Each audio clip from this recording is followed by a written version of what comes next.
Okay, greetings everybody, and we are back. I'm going to pin myself so that you can see my beautiful uh, adolescent mustache is still kind of growing in. I've been growing it, and I don't know how it itched the first few days, but now it's doing a lot better. So I hope everybody's doing well. I wanted to go over some things in the slides which I've added for your enjoyment and edification. First thing I wanted to do was to go back to the distributive law that was incorrect on the first slides that we talked about last time. This has been corrected, and this shows that min-max fuzzy logic has union distributed over intersection. And the mathematics is here, and I'm asking that you indeed demonstrate this. So that's one thing I would like you to demonstrate. The other one is that fuzzy min-max logic has intersection distributed over union.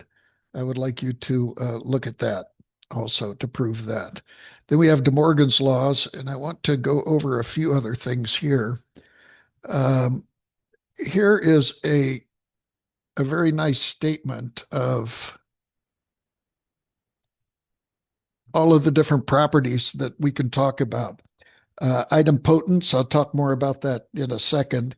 And the idea of idempotence is as follows, that the union of a set with itself should be give you back the set. So like I said, idempotence is when you do it twice, it's the same as doing it once. It's the same thing with intersection. If you intersect a set with itself, you get the set back. We have uh, commutivity, and both commutivity is happening for union and intersection. We have associativity, which is, I think, kind of obvious for the definition that we've given. It doesn't matter the order that you do the unions in or the intersections in, you get exactly the same results. That's the definition of associative. Now, this is something I hadn't heard about before, but it's kind of obvious, and that's absorption. And that is A union with A intersect B is equal to A. Well, that if you think about that from a viewpoint of a Venn diagram, it really makes sense. The other one is A intersect A and B gives you A back. So that's the that's an interesting property called absorption. Then there's the distributivity, which is we've just gone over this.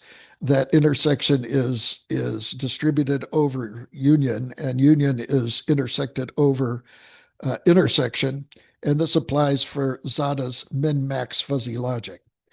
The universal bounds. This is kind of obvious. If you take the union of something with the null set, you get the thing back. If you take the union of a set with the universal set, you get the universal set back. So that makes sense. Same thing for the intersection.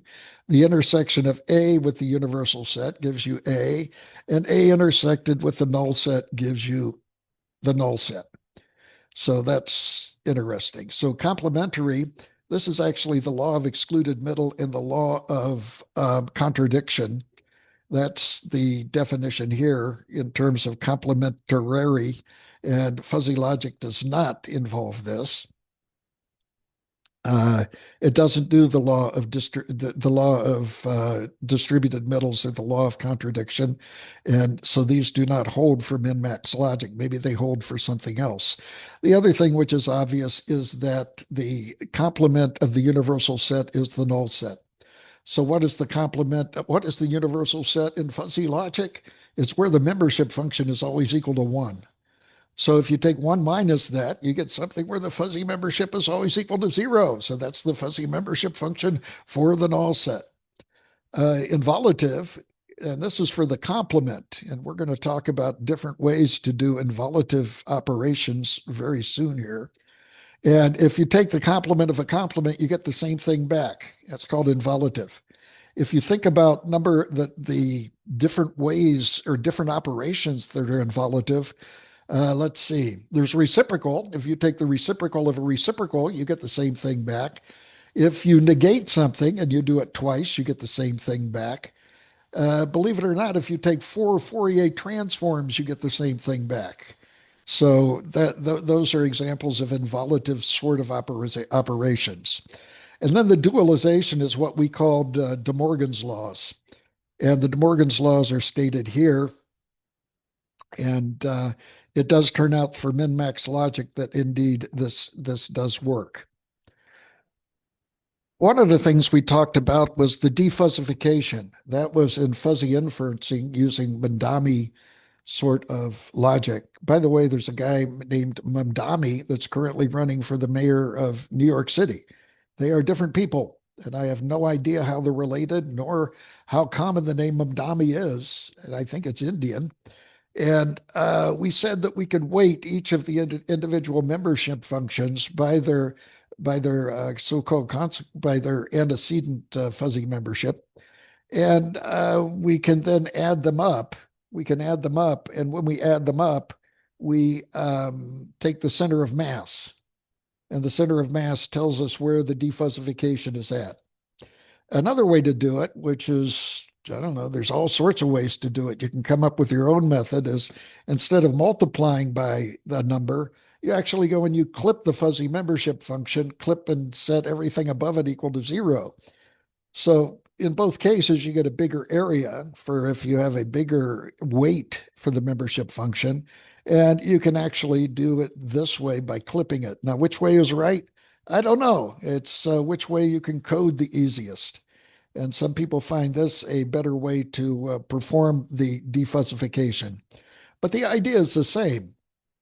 We take each of the clips,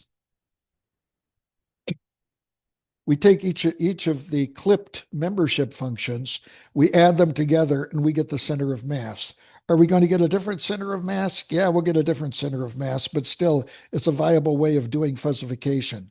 So the idea is that if you get something you don't like, you can always go back and fiddle with your membership functions and come up with a way of performing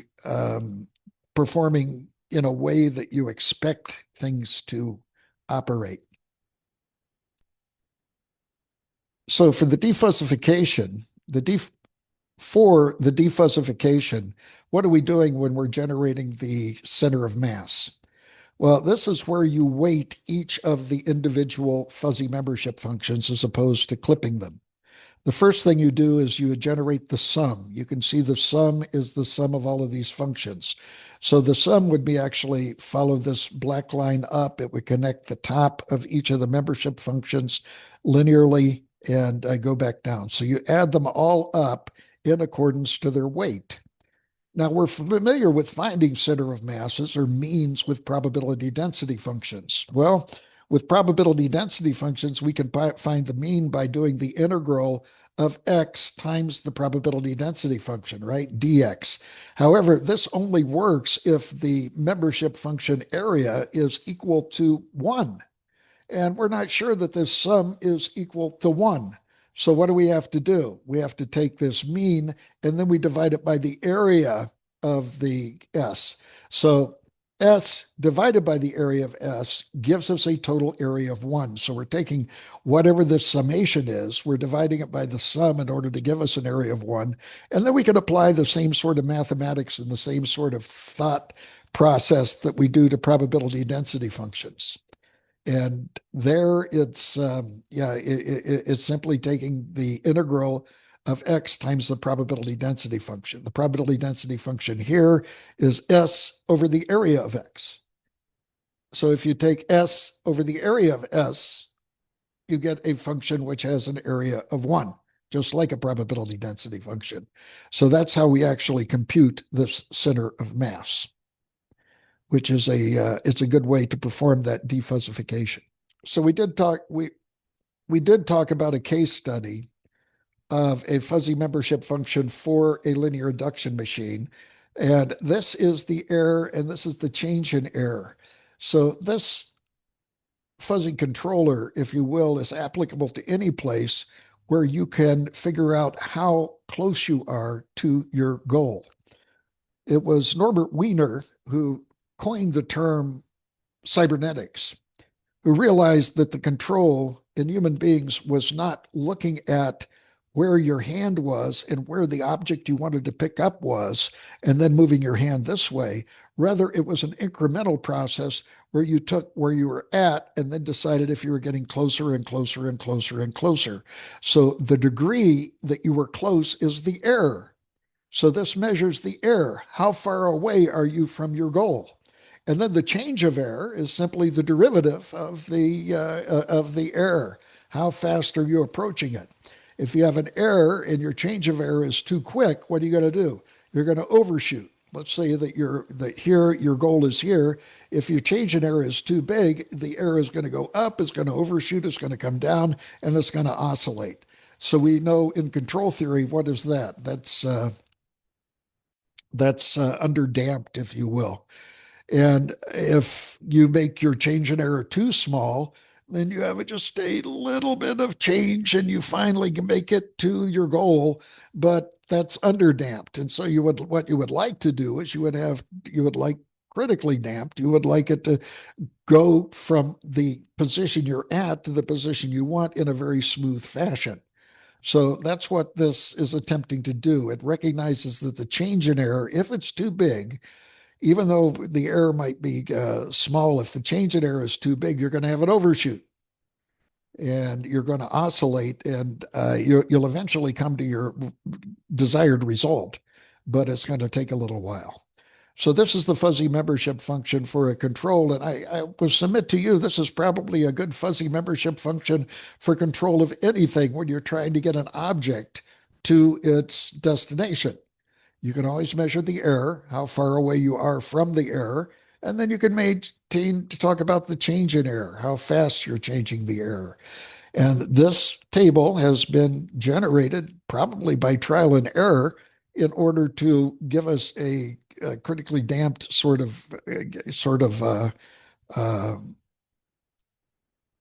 path to the desired result. So notice if the error is zero and the change of error is zero, then we don't want to do anything. Okay. And this is a very nice fuzzy membership function. Now, it does turn out that in order to get this to work, that the people went back and they tuned the fuzzy membership functions. They changed the error fuzzy membership functions, and these, if you recall, are large negative, minimum negative, or uh, medium negative, zero, small positive, medium positive, and large positive. And you'll notice that they tweak the membership functions in order to get the right results. This is something that you have to do with fuzzy logic. Your first effort at generating your fuzzy control might not be what you want. So you go back and you twink a little bit with it. Now, if you have this in code, you can go back and you can actually use things such as steepest descent or computer search in order to find the best membership functions. So, so this is something that you can do. Um, I won't go through the numerics here, but this is the result. One is we would like a trajectory. So the goal keeps on changing. The goal keeps on moving. And this is the response from this fuzzy membership function. And it really follows what you want it to do. And here's another example of a trajectory. And you can see the trajectory is right at the knees here. It misses it just a little bit. But otherwise, it's almost graphically indistinguishable. You can see in the upper right-hand corner that the trajectory misses the response a little bit. But overall, it's a wonderful control system to reach your target. So this works out to be very good. I wanted to go over some different variations. We've already gone over this one. Instead of the minimum of X and Y for the fuzzy and, we can actually use the product. Now, if we use the product, that's nice. That's another way of doing a fuzzy and by just multiplying the two membership functions. Instead of using the max, it uses the plus. But the plus, of course, can't exceed one because a fuzzy membership function greater than one makes absolutely no sense. Fuzzy membership function greater than one makes no sense. So therefore, what it's done is if you add X and Y and it exceeds one, you just give it a value of one. So you clip it at 1. Why do we want to use this? Well, you know that matrix vector multiplication, we saw vector multiplication, vector matrix multiplication applied in the previous example, in the previous lecture, where the multiplication was replaced by minimum and the addition was replaced by maximum. In this case, we replace multiplication by multiplication. We still keep multiplication. We keep addition, except that we clip the addition to 1. So therefore, all of the matrix vector stuff, such as the NVIDIA chips, for example, can be used to perform this operation because they're very, very good at matrix multiplication. They're not very good at min-max sort of matrix multiplication. So that might be one of the reasons that we do that. Now, there are other methods of doing stuff. One of them is the complement. This is the Jaeger complement. And Jaeger was an interesting guy. He lived in New York City. I had the pleasure of meeting him a few times. A very brilliant guy. And he has citations and indices all over the place, an H index, which just blows my mind. And one of the reasons was he was early in the idea of fuzzy logic. So therefore, you can, my friend Walter Bradley used to say this, that if you want to do research, it's easier to do it on a small hill because you can add more as opposed to climbing a mountain of knowledge and then adding a little piece on top. So that was where Jaeger was at. He was in the beginning of fuzzy logic. And this is an interesting. This is the Jaeger complement. So instead of 1 minus, he does 1 minus a to the w over 1 over w. Okay, so that's the complement of a, and this is how it looks. This is for w from 0 to infinity. So you'll notice that for w is equal to 1, that's equal to the zeta complement, isn't it? Look at the omega is equal to 1. If if w is equal to 1, that's exactly the Jaeger complement, and we see this here by this 45-degree line. However, if we do w is equal to 2, we get this result, w is equal to 5. So it kind of bulges out here. It nicely meets the boundary conditions because in both cases, we are hugging the two ends of the of the logic. 1 goes to 0 and 0 goes to 1. And we get the 0.5, and so we get different values. Now, the interesting thing is that this is involutive. It's involutive in the sense that if you do this twice, you get the same result. Now, if you look at that, it's not apparent, is it? It isn't apparent that if you do this twice, you get the same result. No, it isn't. So I'm asking you on homework to actually show that this is involutive and that if you perform this operation twice in itself, you get back the original function. So this was one of Jaeger's compliments to, it was Jaeger's compliment. It was his, it was his idea for a different type of complement, a generalization of the Jaeger complement. So that's very, very cool. The guy that pioneered fuzzy logic in Japan was named Sugino, and he published a lot of good stuff. He published the Sugino complement, and he did a lot of applications. And this was his idea for the fuzzy complement. And this is a fuzzy membership function. It's parameterized by lambda. You'll notice that previously the Jaeger complement was parameterized by W. This is parameterized by lambda. And you can choose a different value of lambda. And by doing so, you get a whole family of different curves. And that's kind of cool. And what do those curves look like? You know what? They look a lot like the Jaeger complements. So you can see that for lambda is equal to 0, if lambda is equal to 0, you get exactly the zeta complement, right? 1 minus a for lambda is equal to 0. And we see this with the 45-degree line. As we begin to bend and play around with lambda, lambda is equal to -5, -0.9, etc. Lambda is equal to 2, lambda is equal to 10. We get these different sort of complements that we can use. And yes, believe it or not, that it is involutive. And again, you look at this and you say, wow, it doesn't seem to me that if we do it twice, we get the same thing back. It's not obvious at all, but I'm asking you to go through the mathematics and actually figure that out.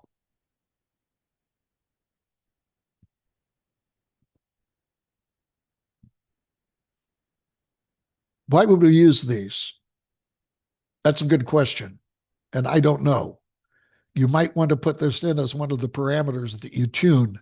Maybe you have a fuzzy system and you can tune the parameter lambda and do, you can kind of find out what the best value for the lambda value is for your fuzzy logic in order to get the response that you like. So lambda can be something which is tuned in your fuzzy logic. Is there a case where you have different values for men or for intersection and union? And the answer is yes. We've seen the sum product. Here's a bunch of other ones. We're not going to mess around with these too much, except to point out that there are different definitions of fuzzy unions and fuzzy intersections. And you can see Schweizer and Sklar. I don't know what the heck that is, but that is their fuzzy union. And I have no idea if it's commutative. Let's see. Yeah, it's commutative. Is it associative? I don't know. I don't know if it fits those properties or not. There's a Hamaker one. And by the way, uh, oh, now that's interesting. Schweitzer and Sklar did this in 1961. Zada's paper was in 1965. So I'm not sure why these guys did the fuzzy union and the fuzzy intersection prior to Zada's 1965 paper. That's either a misprint or an interesting piece of history. Not sure. So Hamaker, here's another definition for union, another definition for fuzzy intersection. Frank, holy Toledo. I mean, this looks concatenated here, doesn't it? And it probably has different applications. And then we have the Jaeger one. And Jaeger is this is his definition of the union. And it's like the sum product, but it does a plus and then it does to the 1 over W.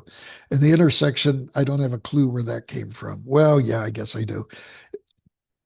So it tries to grab the concept of fuzzy intersection.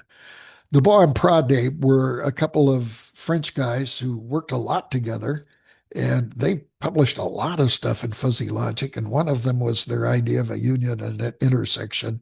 And Dombey in 1982 gave the result, which you see here. So you can see there's a bunch of different definitions of union and intersection. And which one do you use? I don't know. It depends. One of the nice things about these is if you're trying to fine tune your fuzzy system and you want to tune it in accordance to the logic operations as opposed to the shape of the membership functions, you can always tune it by varying around p, varying what your union and your intersection do, or gamma, or s, or w, or alpha, or lambda. These are things which you can tune in order to get your membership function better. I would suggest not using these because you know why these people came up with these different measures? I think it was to get a publication. They came up with this weird sort of mathematics and they said, wow, look what I can do. I can do all of this weird mathematics and it has all of this weird properties and it works very well. But I tell you, it's very hard to beat Zada's original min-max logic. And it's hard to beat in terms of implementation, the sum product logic. So those are the two which are used most extensively. And they're kind of interesting. Okay, so now I want to get into something which is aggregation. So here's what we're going to do. We have a list of numbers, and these numbers go between 0 and 1. And you take this big long list in a spreadsheet to your boss, and you say, these are the numbers that we came up with, 5,000 different measures between 0 and 1.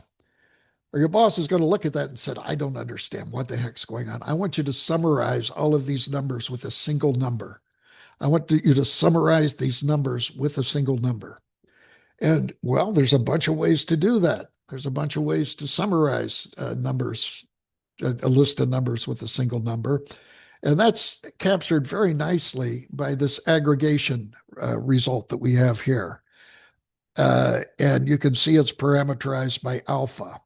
It's the summation of 1 over n times the summation of the numbers on the list raised to the alpha power.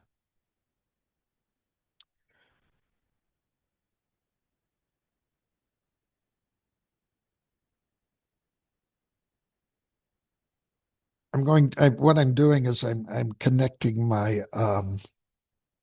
iPad because I want to show you some stuff on my iPad, iPod, iPad.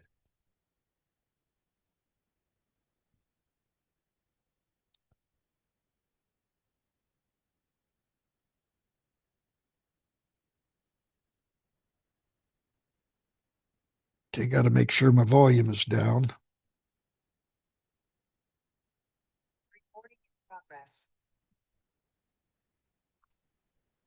Okay. Okay. Uh-oh. Uh-oh. I'm hearing I it through hear my it through my headphones, so I'm going headphones. to So I'm take my going to take my headphones off. headphones off. Uh, Uh, oh, oh, what I can what I do can though, do I though, can I mute can. myself. Of course, I can mute myself. I can mute myself. Okay, so that's good. Okay, this is the aggregation operator. And again, it sums up the list of numbers raised to the alpha power, does the average of the summation, and then raises it to the 1 over alpha power. And so what you tell your boss is said the aggregation or the summary of these big lists of numbers, I'm going to substitute with a single number. And this single number is going to be the aggregation of this big list of numbers. Well, here's the interesting aspect of it. Um, the interesting part is the generality of this aggregation operator. Is frankly astounding. Let's look at what the aggregation operator is. If you were to give a value which summarized the list of a big list of numbers, what would you do? You could give the minimum. You could say, well, I'm going to do a harmonic mean. What does a harmonic mean? Harmonic mean is if you take all of these numbers and their resistors, and we're all electrical engineers, I think we are, and we add up all of these resistors in parallel, they add up according to a harmonic average. You know, it's the reciprocal of the sum of the reciprocals. That's the way that resistors add. We can also say, well, we could take the so-called geometric mean, we can multiply these n numbers together and take the nth root, right? You could. And that would be a different aggregation. We could do the average. It's very clear that if alpha is equal to 1, we just have the average, right? And so we could do either that or we could do the minimum or maximum. Both of them are representative of an aggregation of these big lists of numbers. Well, let's look at this. This is really interesting. So on the top here, we have the aggregation operation, and it's repeated here.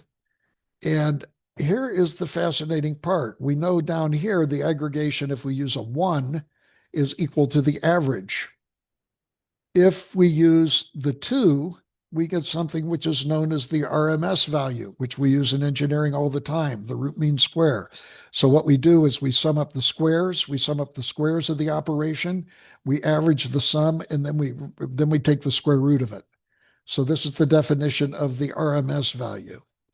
Less obvious is the idea that the aggregation here's the other one. The aggregation for -1 is equal to the harmonic mean, which is the way that resistors add up. It's the summation of the reciprocals, and then you reciprocate that. And then the ends, aggregation, if you do minus infinity, that gives you the minimum of the number on the list. And if you go to infinity, it gives you the maximum. So notice this covers about everything. It covers the minimum, it covers the maximum, it covers the average, it covers the geometric mean, it covers the RMS value, and all of the different ways of performing an aggregation of this long list of numbers. Okay, thank you guys. Take care. Be of good cheer.